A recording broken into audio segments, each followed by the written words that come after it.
काय नेमकी घटना घडली आहे, कोणती बातमी प्रसारित केली होती? मी मनोज मनपूर्वे अर्धापूर तालुका प्रतिनिधी तसेच श्रमिक लोकराजीला काम करतो. तसंच एका वर्तवाहिनीला एका सिटी न्यूज म्हणून प्रसार माध्यम आहे यूट्यूबच, त्या पण वर्तवाहिनीला मी काम करतो एक. आणि मी काल 24 रोजी कालच्या 24 मार्च रोजी मी एक बातमी प्रसारित केली होती. DJ बंद आणि लहानमध्ये दारू विषयावर रोष व्यक्त म्हणून गायकवाड्याचा कायम आहे ही बातमी छापली होती. तर काल मला एकाचा फोन आला की रात्री फोन 8:30ला फोन आला की बा मनोज कुठं, मी घरी बाहेर या, थोडं तुम्हाला बोलायचं म्हणून मला बाहेर बोलवलं. मी बाहेर आलो. तर बाहेर आल्याच्या नंतर त्यानं मला धक्काबुक्की केली आणि माझा मोबाईल वळवून घेतल्यानं मी परत काय केलं, बा माझा मोबाईल द्या, जे काही बातमी आहे मी काही ते विषय तुमच्या विरोधात नाही की कोण्या प्रशासनाचा नाही, मी असं म्हणलो. तर त्याने माझ्या पाठीशी पळाले, मी हाताला धरल्यावर मी पळून गेलो. गावातल्या गलीमध्ये गेलो. गलीमधून त्यानं मला गलीतून उचलून आणलं, परत गाडीवर बसवलं आणि आरडाओरडा केला. माझ्या घरचे कुटुंब आले आणि गावकरी आले. या गावकऱ्याच्या समोर मला धक्काबुक्की करून मला गाडीवर बसवून देत होते. आणि नेऊन लहानमध्ये एक कॅलन आहे बसस्टँड रोडला, त्या कॅनलवर 20 जण असे थांबलेले, त्यांच्याकडून आम्हाला माहिती भेटली, तिथून मला मारण्याचा प्रयत्न करणार होते.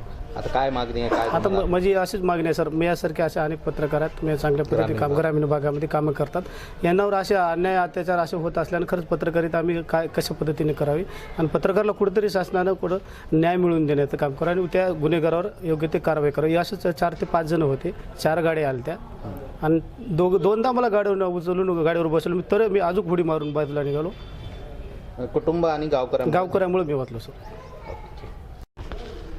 काय लहानमध्ये एका पत्रकारावरती म्हणजे त्याला अपहरण करण्याचा प्रयत्न केला. विषय असा होता की त्यानं अवैध जी दारू विक्री सुरू आहे त्या संदर्भामध्ये बातमी लावली होती. किती ही गंभीर तुमच्यापर्यंत घटना आहे? अतिशय निंदाजनक, गंभीर आणि कायद्या सुव्यवस्थेच्या विरोधातली ही घटना आहे. रात्रीच मला मनोज मनपूर्वेंचा फोन आला घटना घडल्यावर. त्यांचे व्हिडिओ पाहिले. मी रात्री पोलीस अधीक्षक साहेबांना बोललो, PI साहेबांनाही बोललो. याच्यात समाधानाची गोष्ट हीच आहे की 2 आरोपींना अटक झाले, बाकीच्याही आरोपींना अटक झाली. आज मी त्यांच्यासाठीच पोलीस निरीक्षक साहेबांना भेटायला आलो.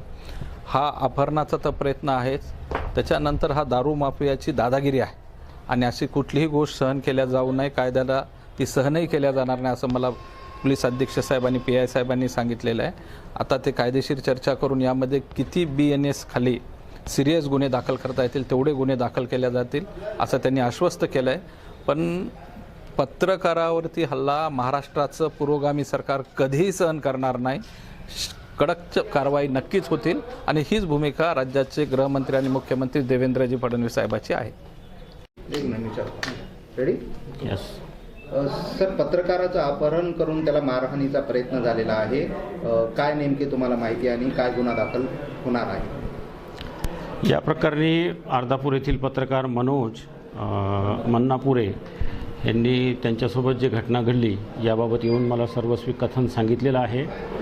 याबाबत आम्ही BNS आणि इतर जे कायदे आहेत त्यानुसार जास्तीत जास्त कडक आणि गंभीर स्वरूपाचे गुन्हे दाखल करणार. आरोपी आमच्या ताब्यात आहेत आणि कायदेशीर कारवाईची प्रक्रिया सुरू आहे. तर सर, संपूर्ण घटना जी आहे त्याचा व्हिडिओ सुद्धा मोबाईलला आलेला आहे.